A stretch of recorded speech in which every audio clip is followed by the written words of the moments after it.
உலகத்தின் தூக்கம் களையாதோ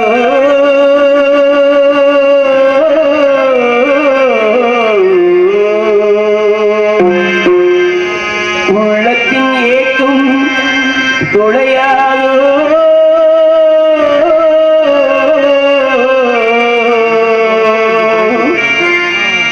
உழைப்பவர் வாழ்க்கை மலராதோ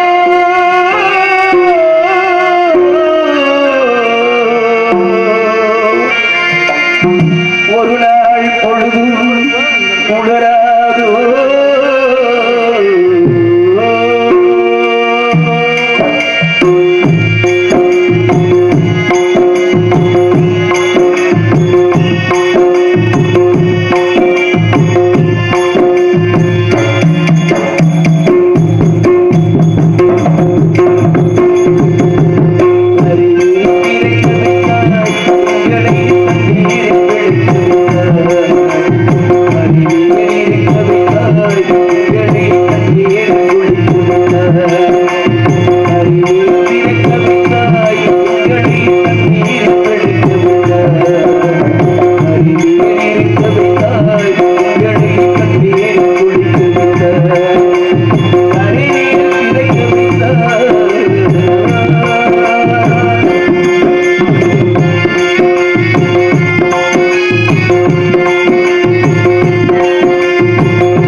ஆற்றலின் பிறப்பிடமாக வயது அமர்ந்திருக்கும் தாய்மார்களுக்கும் மனம் கற்க கசடர கற்றதை கற்ற பின் நிற்காதற்கு தகை என்று முறையோடு உடை கற்று அவையில் அமர்ந்திருக்கும் ஆண்டோர்களுக்கும் சான்றோர்களுக்கும் மற்றும் நாடகத்தை விழாவினையும் மிகவும் சீரும் சிறப்புமாக ஏற்பாடு செய்து நடத்தி கொண்டிருக்கும் ஊர் கிராமத்தார்களுக்கும் விழா கம்பியார்களுக்கும் வழிகாணிக்கு எம்எஸ்கே கலைமகள் அவர்களுக்கு விழா கம்பி சார்பாக கொண்டாடி கூறப்பட்டிருந்தார்கள். எங்கள் அனைவருக்கும் பொன்னாடை அணிவித்து கலைஞர்களை கௌரவப்படுத்தி ஊர் கிராமத்தார்களுக்கும் விழா கம்பியார்களுக்கும் மற்றும் இந்த நாடகத்தினுடைய அமைப்பாளராக விளங்கக்கூடிய சக்கரவர்த்தியாக அமர்ந்திருக்கும் அன்பு மாமா எஸ்.ஓ. செல்வராஜ் அவர்களுக்கும் ரொம்ப முக்கியமா சொல்லணும், நமது தமிழ்நாடு நாடக நடிகர் சங்கத்தினுடைய செயற்குழு உறுப்பினராக இன்று மிக சிறப்பாக செயலாற்றி வரும் எஸ்.ஓ. செல்வராஜ் அவர்களுக்கும் என்ன என்ன சிரிச்சா என்ன அர்த்தம், ஒரு உயர்வான வார்த்தையை சொல்லணும்னு தெரியக்கூடாது. மிக சிறப்பாக செயலாற்றி 18ஆம் நம்பர்ல ஜெயிச்சிருக்கீங்க.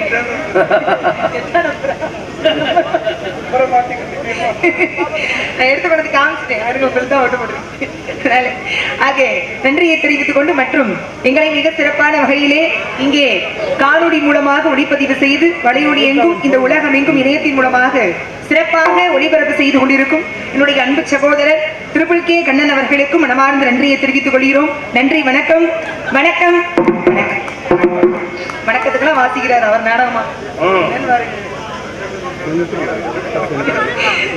ஆக நாகின் செய்யும் வினைதாகின் செய்யும் என்னை நாடி வந்த கோழியின் செய்யும் கொடுங்கூற்றின் செய்யும் குமரேசரில் தாடும் சிலம்பும் சதங்கையும் தண்டையும் சண்முகமும் தோளும் கடம்பும் எனக்கு முன் வந்து தோன்றினை என்று 5 முகம் தோன்றில் 6 முகம் தோன்றும் நெஞ்சமறியில் நெஞ்சேல் என வேல் தோன்றும் நெஞ்சில் முருகால் இணைக்கில் இருகாலும் தோன்றும் முருகா என்று ஓதுவார் முன் என்று அந்த முருக பெருமானை சண்முகனை சரவணனை ஆறுமுகனை தகப்பன் சுவாமியை சுவாமிநாதனை வெற்றி வேலனை வேல் முருகனை ஞானவேல் ராஜனை வணங்கிவிட்டு அதன் பிறகாக இத்தனை பேர் சொன்னனே, நீங்க உற்சாகப்பட்டீங்களா? நீங்களா ஞானவேல் ராஜன் சொன்னோன்னு உங்களுக்கு எல்லாம் உற்சாகம் வருது, என்ன காரணம்? முருகப்பெருமானுடைய பெயர்கள் இது சிறந்த பேர், நீங்களே சொல்லி ஒத்துக்கிறீங்க. அப்பேற்பட்ட முருகனை கந்தனை கடம்பனை வணங்கி வழிபாடு செய்துவிட்டு இந்த கதையில ஒரு முக்கியமான ஒருத்தர் இருக்காரு. எங்க அப்பா இந்த ஊர் தலைவர் தெரியுமா? இந்த ஊர் தலைவர்ல எங்க ஊர் தலைவர். ஆமா ஆமா, எங்க அப்பா இன்னைக்கு இல்ல காலங்களாக வர்றதில்ல. அதுக்கு என்ன காரணம் தெரியுமா? என்னாச்சு? எங்க நாட்டுக்கு பக்கத்து நாட்டுக்கு போர் நடக்காம இருக்கிறதுக்கு பேச்சுவார்த்தைக்காக சமரசம் போயிருக்காரா? நான் என்ன சொன்னாலும் ஆமா ஆமான்னு சொல்லணும். சரியா? அதனால அப்ப ஒரு முக்கியமான பொறுப்பு என்னை நம்பி ஒப்படைத்து அனுப்பியுள்ளார். பொறுப்புனா எல்லாருக்கும் கொடுத்துட முடியுமான்னு கொடுக்குற வரைக்கும் பொறுப்பா இருக்க மாதிரியே இருக்கிறது. அப்புறம் கிடைச்ச பிறகு பொறுப்பு இருக்க மாதிரி நடந்துக்கிறது கிடையாது. அந்த மாதிரி எல்லாம் இல்லாம பொறுப்போடு நடந்து கொள்ள வேண்டும் அப்படின்னு அப்பா ஒரு முக்கியமான காரணத்திற்காக என்னை அனுப்பி வச்சிருக்கிறாரு. முதலில் முருகனை வணங்கலாம். வேலுண்டு வினை இல்லை, மயில் உண்டு பயம் இல்லை, குகனுண்டு என்னாலும் குறைவே இல்லை, குறை தீர்க்கக்கூடிய குமரனை குண்டுதோறும் அமர்ந்து காட்சி கொடுக்கக்கூடிய குகனை என் முருகனை வணங்கி அதன் பிறகுதான் மற்ற காரியங்கள் எல்லாம்.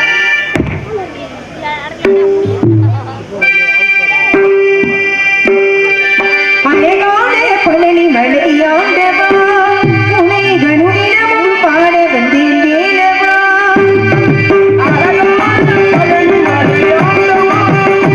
உனை கணுனிடமும் பாட வந்தேன் வேலவா. காவலி வேலனே பரவேணும் மகனே உறவே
என்று 5 வகை இடங்கள்.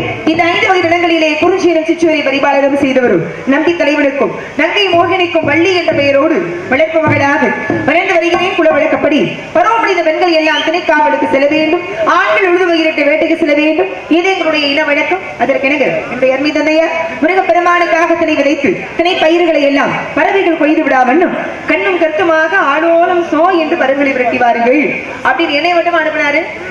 கூட துணைக்கு தோழிகள்லாம் அனுப்பி வச்சிருக்க. ஆமா, தோழிகள்னா அவன் வரல இன்னைக்கு விடுமுறை அந்த பிள்ளை. ஆமா, வரல. ஆமா, உடம்பு சரியில்லையா? அவ அண்ணன் வராரு எனக்கு துணைக்கு. இன்னைக்கு எங்க 7 அண்ணங்க இருக்காங்க. எனக்கு எறும்பு மண்ணு மாதிரி இருந்து என்ன புண்ணியா அப்படி சொல்லாதீங்க. அது ஒரு அழகுதான் அவருக்கு.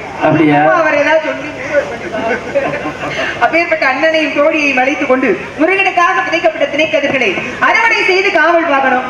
அப்பாவோட பேச்ச கட்டாத பிள்ளைன்னா நான் தான். அப்பாவோட பேச்ச மதிச்சு காவலுக்கு வந்திருக்கேன் அப்படின்னு நீங்க நினைக்கிறீங்களா? அதெல்லாம் கிடையாது. நான் முருகப்பெருமானுக்குன்னு சொன்னாங்க, அதனால காவலுக்கு வந்தேன். எப்பயுமே எந்த காரியமாக இருந்தாலும் மற்றவங்க சொல்லி செய்யறதை காட்டணும், அதுல நமக்குன்னு ஒரு சுயநலமா ஏதாவது ஒண்ணு இருக்கணும். அப்படி சொல்லாதீங்க. அவர் தியாகி இல்லை, அவர் மெழுகுவர்த்தி மாதிரி. அவரையே வந்து உருக்கிட்டு எனக்காக வெளிச்சு தர ஒரு மெழுகுவர்த்தி. தோழியை மன்னனையும் அழைத்துக் கொண்டு காவலுக்கு போகணும். திணை விதைக்கப்பட்டிருக்கிறது, செந்தினையும் கருந்தினையும் முருகப்பெருமானுடைய அபிஷேகத்திற்காக. எதற்காக திணை விதைச்சு நான் காவலுக்கு போகணும் தெரியுமா? எங்க அப்பாவுக்கு பெண் குழந்தையே இல்லைன்னு வருத்தப்பட்டிருக்காரு. சரி, நல்ல விஷயம் தானே. ஒரு காலகட்டத்துல பெண் குழந்தைகளே வேண்டான ஒரு சமூகமே தெரிஞ்சிச்சு. பொம்பளை பிள்ளையே பிடிக்காது. பெண் குழந்தை கருவில் உருவான கருவை கலைக்கக்கூடிய அளவுக்கான மனநிலையில இருந்தாங்க. பெண் குழந்தைய வேணாம். ஒருவேளை பெண் குழந்தை பிறந்துச்சுன்னா பொண்டாட்டி மேல வெறுப்பு வந்துடும். பொட்டக்குழந்தை தெய்வத்தை போட்டிருக்காங்க. ஆனா இன்னைக்கு அப்படி இல்ல. பெண் குழந்தை வேணும்னு ஒவ்வொரு வீட்லயும் தவம் இருக்கக்கூடிய அளவுக்கு அந்த அளவுக்கு பெண்கள் தேவை. ஏன் அன்னைக்கு வேற வேணும்னு சொல்லி இன்னைக்கு நிறைய மாப்பிள்ளைக்கு பொண்ணு கிடைக்கல. அதனால அப்பா பெண் குழந்தை வேண்டும் என்று வேண்டும் முருகனுடைய அருளாலே வள்ளிக்கிழங்கு தோண்டப்பட்ட வெள்ளத்திலே குழந்தையாக கண்டெடுத்து திணைக்காவலுக்கு அனுப்புறேன்னு வேண்டிக்கிட்டார். நம்ம எல்லாம் வந்திருக்கிறது எதுக்காக? நேர்த்திகடனுக்காக. காவல் நேர்த்திகள். காவலுக்கு போகணும், திணைக்காவலை சிறப்பாக செய்து முடிக்க வேண்டும், காவல் சிறக்கணும் முருகனுக்குன்னு சொன்னாங்க. ஏன்னா இந்த கலியுகத்தினுடைய கடவுள் யாருன்னா கந்தபெருமான் தான். ஒரு வருடத்தை எடுத்துக்கிட்டோம் அப்படின்னா அந்த வருடத்துல அதிக நாட்கள் முருகப்பெருமானுக்கு தான் நிறைய விழா இல்லையா? சித்திரைக்கு அப்புறம் வைகாசி, வைகாசி மாதம் முருகப்பெருமான் பிறந்த நட்சத்திரம், அவதாரம் செய்த நட்சத்திரம் வைகாசி விசாக திருநாள், அப்புறம் பங்குனி உத்திர திருநாள், அப்புறம் ஐப்பசி மாதம் நடக்கக்கூடிய கந்த சஷ்டி பெருவிழா, அப்புறம் கார்த்திகை மாதம் நடக்கக்கூடிய திருக்கார்த்திகை தீபம், இப்படி வருடம் முழுதும் தைப்பூச திருநாள். இப்படி ஒவ்வொரு நாளும் முருகப்பெருமான் ஒவ்வொரு மாதமும் முருகனுக்கு உகந்த ஏதாவது ஒரு விழா நடந்து கொண்டேதான் இருக்கு. அதிலும் தைப்பூசம் அப்படிங்கிறது சாதாரணமாக ஒவ்வொரு விழாக்குமே ஒவ்வொரு காரணம் உண்டு. தைப்பூசம் அப்படின்னு எடுத்துக்கிட்டோம்னா முருகப்பெருமான் சூர சம்ஹாரம் செய்வதற்காக அன்னை ஆதிபராசக்தியிடமிருந்து வேல் வாங்கிய நாள் எதுனா தைப்பூசம் தான். இப்ப மற்ற ஆயுதங்களுக்கும் முருகனுடைய வேலுக்கும் வித்தியாசம் இருக்கு இல்லையா? மற்ற ஆயுதங்கள் எந்த ஆயுதங்களையுமே பெயராக வைக்க முடியாது. இப்ப சிவபெருமான் கையில சூழ ஆயுதம் இருக்கு, பெருமாள் கையில சக்கர ஆயுதம் இருக்கு, அம்பாள் கையிலேயும் சூழ ஆயுதம் இருக்கு, கத்தி இருக்கு, ஐயனார் கையில சாட்டை இருக்கு, கர்ப்பசுவாமி கையில அருவா இருக்கு. நம்ம சாமி பூரா கையில ஆயுதத்தோட தான் இருக்கு. ஏன்? நம்மளும் கையில எடுக்கின்றதுக்காக இல்ல, அதர்மத்தை அழிப்பதற்காக. முல்லை முள்ளால் எடுக்க வேண்டும் என்பதற்காக, அதர்மத்தை அழிப்பதற்காக ஆயுதங்களோடு இருக்கிறாங்க. மற்ற தெய்வங்கள் கையில இருக்கிற ஆயுதமும் முருகன் கையில இருக்கிற வேலும் ஒன்றானா கிடையாது. முருகன் கையில் இருக்கக்கூடிய வேல் என்பது ஞானத்தின் அடையாளம். ஞானம்னா என்ன? அறிவினுடைய முதிர்ச்சி தான் ஞானம். அறிவுக்கும் ஞானத்திற்கும் அனுபவத்திற்கும் வித்தியாசம் இருக்கு. இப்ப நெருப்புனா சுடும் அப்படின்னு தெரிஞ்சிருந்தது அப்படின்னா அது அறிவு. நெருப்பு சுடும் அப்படின்னு விலகி இருந்தா சுடுமான்னு தொட்டு பார்த்தா அது அனுபவம். நெருப்பு சுடுன்னு விலகி இருந்தா அதுதான் ஞானமா. அப்பேற்பட்ட ஞானத்தின் சின்னமாக விளங்கக்கூடியது முருகனுடைய வேல். அதனால முருகனுடைய வேலுக்கு ஞான வேல் அப்படின்ற பெயரே உண்டு. பார்த்திருக்கீங்க? அப்படி இருக்குமா? இன்னைக்கு பெரிய அருளாளர்கள் ஞானியர்கள் பெரியவங்க கிட்ட ஆசீர்வாதம் வாங்கினா அப்படிதான் ஆசீர்வாதிப்பாங்க, இப்படிதான் ஆசீர்வதிப்பாங்க. ஏன்? இந்த நிலை என்ன? ஞானத்தினுடைய அடையாளம் தான் இந்த நிலை. அதனாலதான் முருகனுடைய கையில இருக்க வேலுக்கு ஞான வேல் அப்படின்ற ஒரு பெயர் உண்டு. அது மட்டும் கிடையாது, பெயராக வைக்கணும் அப்படின்னா கூட நம்பி அமைதியா இருங்கப்பா. யாருக்கும் சூழாயிரம் கத்தி அருவான் பேர் வைக்க முடியுமா? ஆனா முருகன் கையில் இருக்கும் வேலை வேலன், வெற்றி வேலன், வேல்முருகன், வேலாயுதன் பெயராக வைக்கக்கூடிய அளவுக்கு உயர்ந்த ஒரு ஆயுதம் அப்படின்னா வேல் மட்டும்தான். அதனால திருமுருகாற்றுப்படையிலே நக்கீரர் பாடுகிறார், குன்றம் எரித்ததும் குன்ற போல் செய்ததும் அன்றங்க அமரர் எரித்ததும் இன்றனை கைவிடாது நின்றதும் கற்பொதும்பில் காத்ததும் என் வீரன் கைவேல் அப்படின்னு பாடிய உடனேயே வேல் வந்து பூதத்திடமிருந்து நற்கிறதை காப்பாற்றியது திருமுருகாற்றுப்படை அப்படின்ற ரொம்ப அற்புதமான தமிழ் பக்தி இலக்கியம் நமக்கு கிடைச்சது. ஆக அப்பேற்பட்ட ஆயுத முருகனுடைய வேலை வணங்கினா என்ன கிடைக்கும்? எல்லாமே கிடைக்கும். முக்கியமா என்ன கிடைக்கும் தெரியுமா? நிறைய பேருக்கு இன்னைக்கு புத்திர பேர் இல்லாம குழந்தை பாக்கியம் இல்லாம நிறைய இடத்துல நிறைய பெண்கள்லாம் வருட கணக்கா மருத்துவமனைக்கு அலைகிறதுலாம் நடக்குது. அப்பேற்பட்டு யாராவது இருந்தாங்க அப்படின்னா, அவங்களுக்கு தெய்வ நம்பிக்கை அதிகமாக இருந்தது அப்படின்னா, ஐப்பசி மாதம் வரக்கூடிய கந்த சஷ்டி பெருவிழா பொழுது 6 நாட்கள் ரொம்ப சிறப்பாக கந்த சஷ்டி பெருவிழா நடக்கும். இந்த 6 நாட்களும் முருகப்பெருமானை எண்ணி அவருக்காக விரதம் மேற்கொண்டு தம்பதியர்களாக சேர்ந்து முருகனை வணங்கினால் முருகனுடைய வேலில் அருளாலே நிச்சயமாக குழந்தை பிறக்கும் என்பது உண்மை. ஏன் தெரியுமா?